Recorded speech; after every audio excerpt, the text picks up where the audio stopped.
Ladies and gentlemen, we've done it, 1,000 subscribers. Now that's something you don't see every day. So pour yourself a nice cup of ale, mead, or anything you've got laying around and take a sip as we mark this special occasion. Oh god.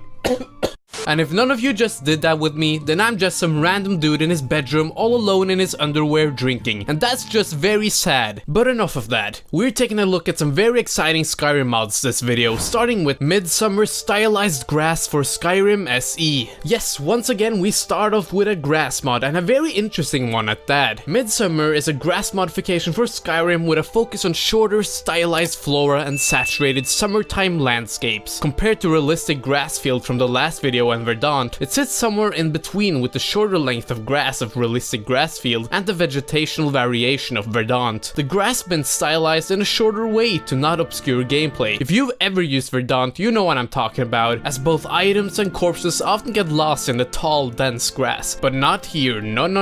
The only thing you'll lose here is your mind, as you'll be met by some splendid looking scenery. The saturation here is amazing, really giving off that summer vibe with that solid green grass. I really like the grass strands here as well. They're not those straw type super thin strands of grass you often see in other mods. Taking a look at these up close, they're shaped in a really wild, natural and realistic way. I guess you could say it's the more realistic option out of the three mods, as the density of the grass isn't too over the top. As I mentioned earlier, the mod aims to bring that summer look to the Skyrim landscape, so regions like the area around Whiterun will now have greener grass. It looks surprisingly good, breathing new life to the gates and outskirts of the city. Now you'll still see some brownish grass mixed in both here and in the rift, so the mod does keep it somewhat lore friendly with the way it mixes up the vegetation and color in some of these regions. I really do like the look of this grass. It adds a lot to many locations as you travel around with that intense eye-catching saturation. But if there is some areas where it falls behind both Verdant and realistic grass field, it's certainly the fact that it leaves a lot to be desired in some places where I personally would like to see more grass. Also, the mod author does admit that it's not the best optimized grass mod out there, so you better have a decent rig, as you'll probably experience some frame drops. But if you do have a rig that can handle it and want that saturated summertime grass in your Skyrim, give it a go. Who cares about being outside in nature in real life when you can experience the beautiful nature of Skyrim with a mod like this?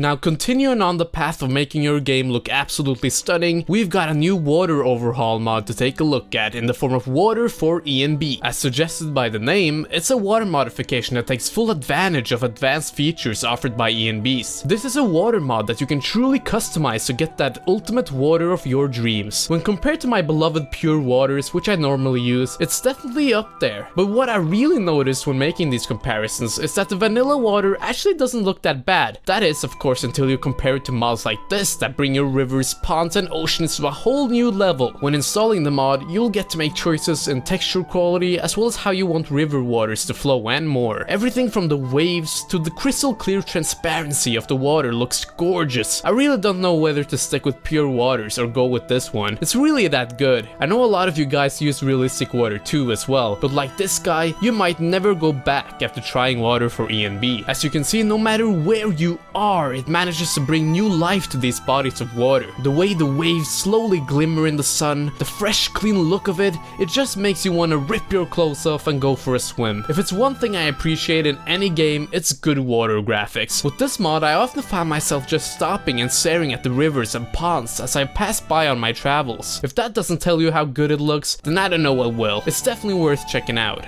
From the creator of what is perhaps the most immersive animation mod out there in EVG conditional idles, we've got relaxed sneak animations. Everglade's done it again. This time she saw an issue in the look of the vanilla sneak animation, cause it does look kinda weird, doesn't it? The way your character hunched all the way down and crouched like that. It does make you look like some weirdo when sneaking through some bandit cave. This mod simply replaces that with a sneak animation of a more raised center of gravity and straighter posture. It covers both the sneak idle as well as the movement. Back in the days when I was younger, trying to sneak my way to the kitchen to grab some snacks without my parents noticing, this is how I did it, with that slightly bent posture, carefully and calculated, taking light steps forwards towards my target. So I guess it's quite immersive in that way. It also makes sneaking around a lot more tolerable in third person, or that's at least what I think, as I've always found myself switching to the first person camera when sneaking in Skyrim. But with this mod, I actually like using the third person camera, as you get a better view and more control of your character and the surrounding area when sneaking. Do not hesitate to try the mod out for yourself. And if you want to know more about it or just want to see some real satisfying content, go over to Everglade's channel to watch the mod showcase. I'll link it down below with the mod. These short videos aren't only informative, but they always come with these amazing looking effects. Oh yeah! Next, we've got the mod JS Persis and Septums SE. This time, instead of improving the look of our game by tweaking some parts of nature, we've got a mod from none other than John Skyrim himself that completely overhauls the look of septums, coin purses, and coin piles. When I tell you that this brings the look of coins to a whole new level, I really mean it. Just take a look at these low textured pieces of gold go from regular coins to real pieces of art with beautiful 4K textures. It looks fantastic up close, the way the light of the fire glimmers of the carvings on the top.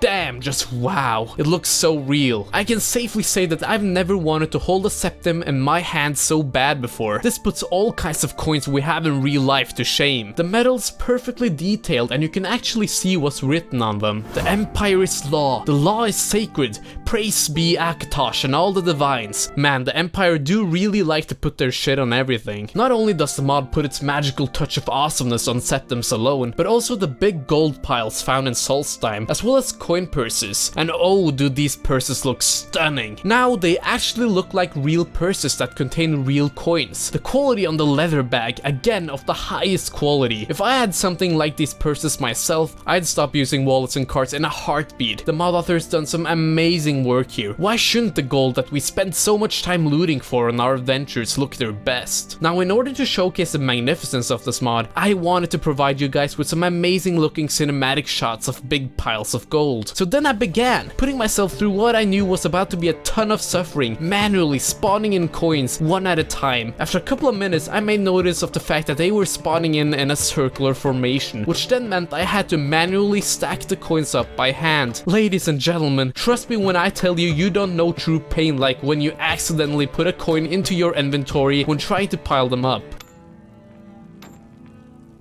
Oh, the pain!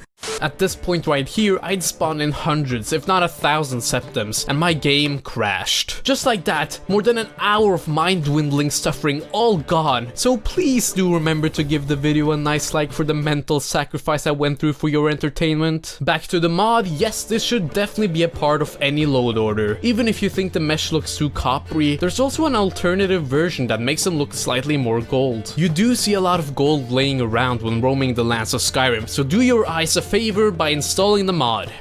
Now, as I went on to John Skyrim's profile on Nexus after installing the Persis and Septums mod, I was quite pleasantly surprised when I saw the male armor mod, Archmage Khadgar's Robes SE. Yes, I know it's an older mod, but somehow I hadn't seen it yet, and if there's even a slight chance it's the same for some of you guys, then it's definitely worth featuring here, as we always talk about how there's never too much of male armor mods. Based on a set of robes from World of Warcraft, it's a beautifully highly textured outfit that looks outstanding on mage-type male characters. The set of course includes the robe itself, as well as a pair of boots and gloves. It also comes with a hood, but when in use it does kinda look like you're wearing a condom on your head. As is to be expected of any JS mod, the textures look really good up close, with small details like the crow on the belt and the purse making it fit with the whole atmosphere of Skyrim. It really does look like something that belongs in this world. The outfit itself does come in both a mage-friendly version with no armor rating, as well as a light armored version with an armor rating, making it befit for more than just mage type playthroughs. Oh, and the robe itself comes in both the blue variant you see right now and the red variant, so you can switch it up between the two to keep it fresh and increase the longevity of how much you put the outfit to use. It is definitely an outfit made to be worn by some adventurous, experienced master mage as he takes on the epic world of Skyrim. But if you've already seen this outfit and you're on the look for something else, something newer to bestow onto your male characters, we've got the armor mod Wayrest Knight Armor. The mod adds a heavy armor set from the Witcher 3 Blood and Wine DLC worn by Palmerin de Lanfall, immersively fitted into the world of Elder Scrolls as a Breton knight armor. If I ever was a princess in distress, looking for a knight in shiny armor to come save me, this is what I'd want him to wear, okay? From the helmet at the top onto the various details of royal intrigue at the torso and down to the very boots, it looks like something to be worn by a prince on the battlefield. There's not really many heavy knight types of of armors like this in the base game, so mods like this are indeed very welcome. Now the helmet comes in 2 variants, so you can choose to either wear it closed or opened for when in a more tranquil civilized setting. The armor itself, or the undergarments I should say, comes in 3 different color variations, with this blue-violet colored one and a red one, as well as a pinkish purple one for when you want to feel a bit more fabulous. And the mod author doesn't stop there with the armor mods, as there's also the Knights of the Flaming Rose The Witcher 1 armor mod, yet another armor mod from The Witcher. This one's oh,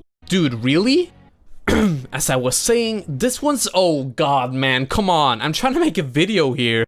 With the armor being from the Order, a knightly order from The Witcher established to defend humans from evil, it's got that big emblem on the chest. It does look more simple than the previous one, but with it comes a set of badass looking helmets in many color variations, perfectly completing the look for you to go out into battle as an epic knight of the eternal flame. Not only do you get that base red armor with the mod, as there's also the thick heavy Grandmaster armor as well, so in total you get 3 dope looking armors in different color variations by installing these 2 mods by Wolfcraft. Moving on, now that we've got ourselves sorted with a couple of male armor mods, it's time for the mod Imperial Centurion Battle Dress, a female armor mod ported from Oldrim. Inspired by the Greek god of war Saint Athena, it'll make your character look like some top tier warrior goddess, ready to slay anyone who might get in her way. It's quite simple yet very aesthetically pleasing, with that epic looking helmet crown thingy on the top, and that craft breastplate, as well as the awesome looking chainmail skirt. Who says you can't look both fashionable and fierce at the same time? While I'll admit the armor is somewhat revealing, I believe it to be just enough to keep yourself protected on your adventures. It's got that mean, powerful look to it, like you're some Amazonian Wonder Woman of Skyrim or something. It also comes in a second variation of a more darker texture if you want to add some more subtle mystique to the whole look. So if you're anything like me and enjoy these kinds of Greek looking armors, make sure to give it a go.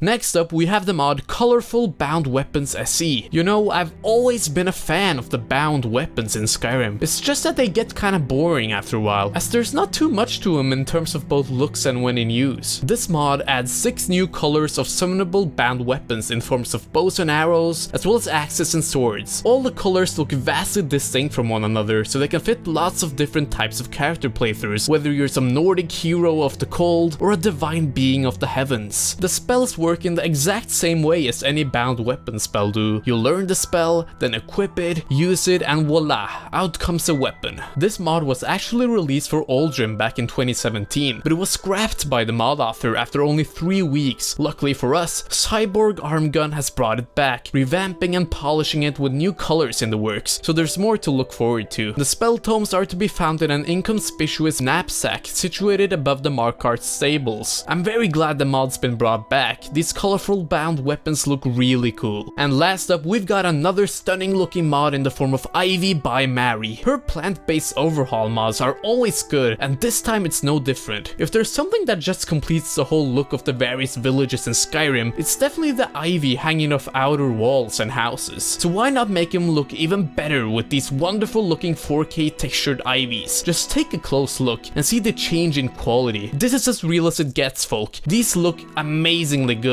The shape of these new ivy leaves, with some having those lighter rough edges, it just doesn't get more aesthetically pleasing than this. I like how the leaves themselves are a bit bigger as well than the vanilla ones. Bigger leaves means more visible ivy, which makes me a very happy man. But if you still lust for something different, there's also an optional file, bringing a seasonal change to these ivies with that red color. Whichever color you pick, you can be sure that it'll be of the highest quality. And with these beautiful ivies, we've come to the end of the video. Thanks for watching, everyone. As always, a like is very much appreciated, and again, thank you so much for 1,000 subscribers. Make sure to endorse the mods on Nexus as well, and let the mod authors know they've done some great work. Also, hit that subscribe button and ring that notification bell to keep up with the uploads. This has been Gim. May your role lead you to warm sands, everyone. See ya.